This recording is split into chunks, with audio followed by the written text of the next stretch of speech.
Yo guys, welcome back for day 29. Today, go over today's checklist. 7 a.m. woke up, made my bed. I had back day, abs, and I hooped for a while. I can really see myself getting better at the hoop. I do need to do some running at some point. Like, I'm just gonna be running like a few times a month.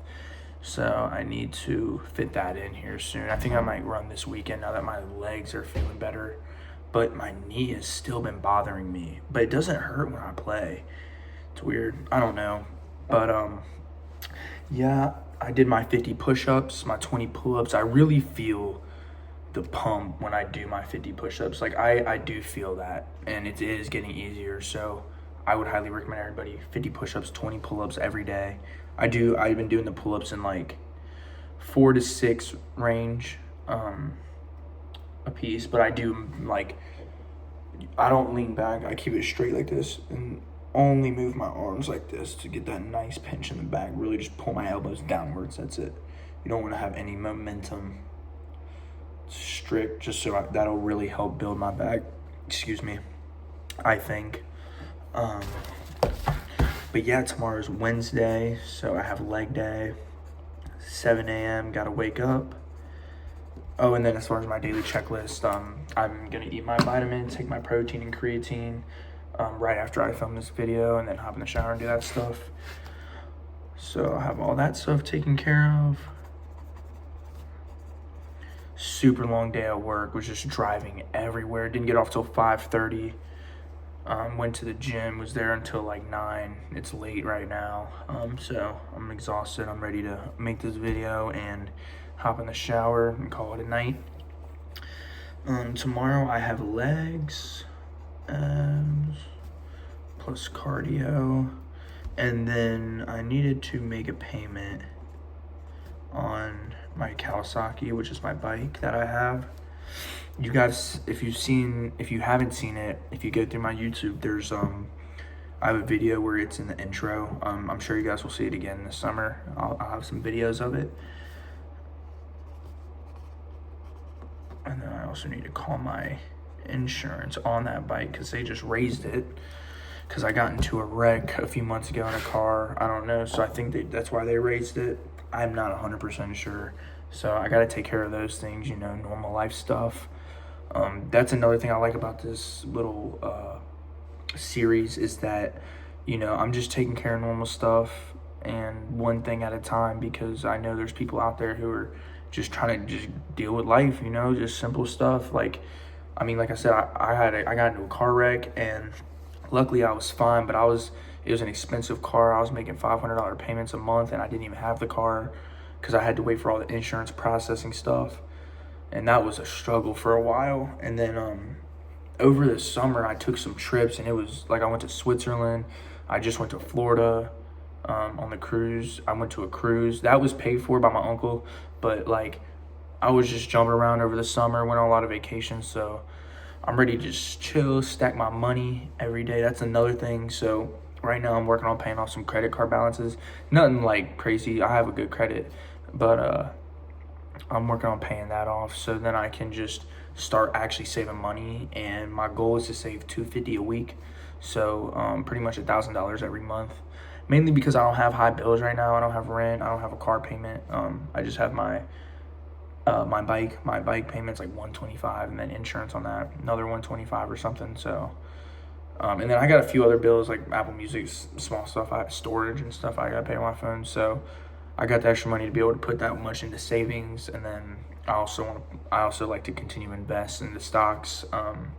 I don't give any financial advice, but if you're anybody looking to upgrade your like financial position, or looking to put your money into different places, or really just learn more about money, there's 3 things that I would recommend: is stocks, taxes, and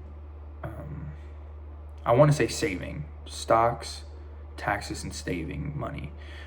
With stocks, the most important thing I would recommend, I'm not telling you any stock to buy, and this is no financial advice, but I would recommend learning about stocks that pay dividends and reinvestments.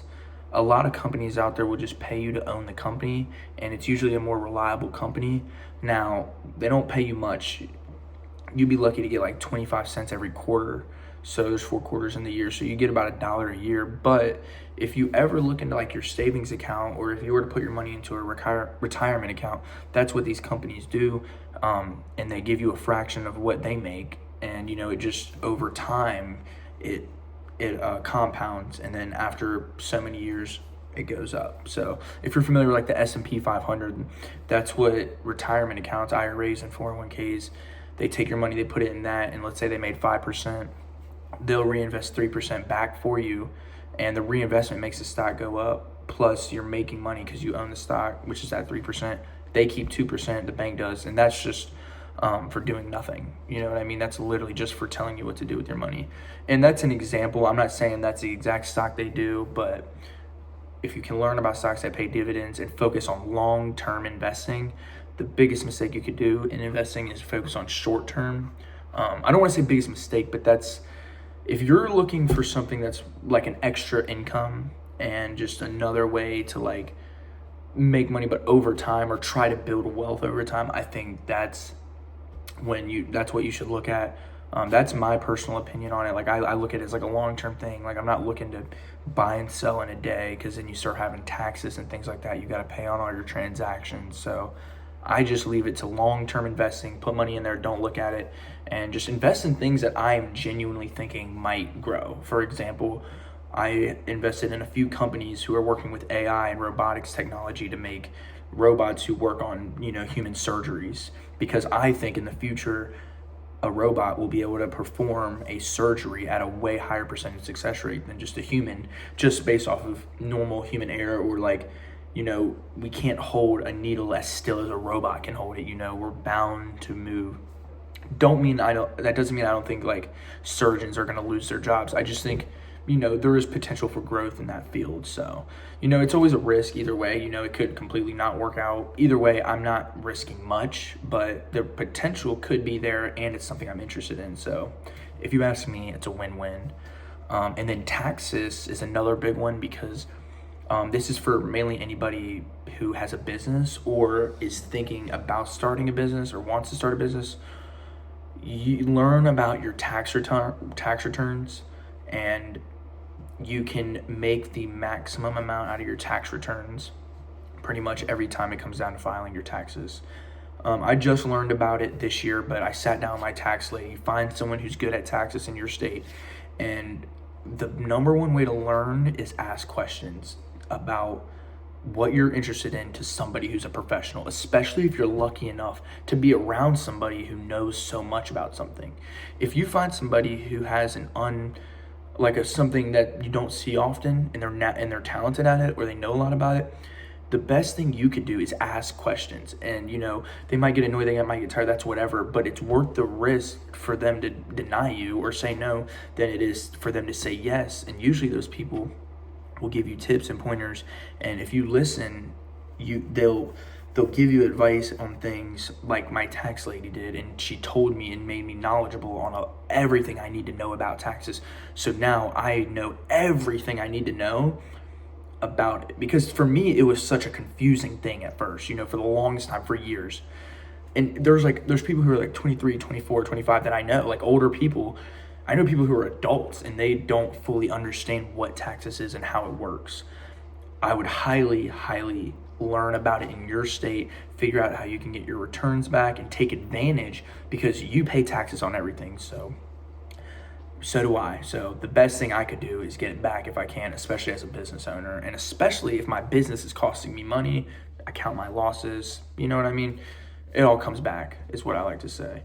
And then it wasn't saving, but it was credit. If you haven't looked at your credit, I would highly recommend starting if you're young like me. I started when I was like 18 and a half. A few months I was 18. So I started semi-early. I'm about to be 21. It's never too late. If you're 25, 26, if you're 19, 18, go and get you a credit card, and be very safe using it, because it can be the biggest tool, but the biggest disadvantage is just like anything in this world. As quick as it can come, as quick as it can go, You can spend time building your credit like I did. It started out like, let's say 300 a month was my limit, and all of a sudden they raised it up to 3,000, but You know, what am I gonna do with $3,000 a month? You know, I start spending it because I think I have it, and I can just say I can pay it off later. You know that, and then you know how that goes. Next thing you know, you're $3,000 in credit card debt. This isn't a particular situation to me. I haven't had any issues, but I have gotten times where I've gotten caught up and didn't realize how much I was spending because I was using my credit card versus how much I was making. So it's very easy to get caught up. Do with your credit responsibly, but if you do that and you be patient, you can use credit to your advantage to get loans out, to do things that it seems like it's impossible to do right now in this economy, like buy a house or go buy a car that you want or anything like that, or go get a business loan. So focus on credit, stocks, and what was the other one? Taxes. Credit, stocks, and taxes, I think, are three things that everybody should try to learn about. Yeah, so appreciate you guys tuning in with me on day 29 and listening to my little financial session talk. I feel like the lighting isn't as good because my other light broke, but I hope this does, and I will catch you guys for day 30. Thanks for watching.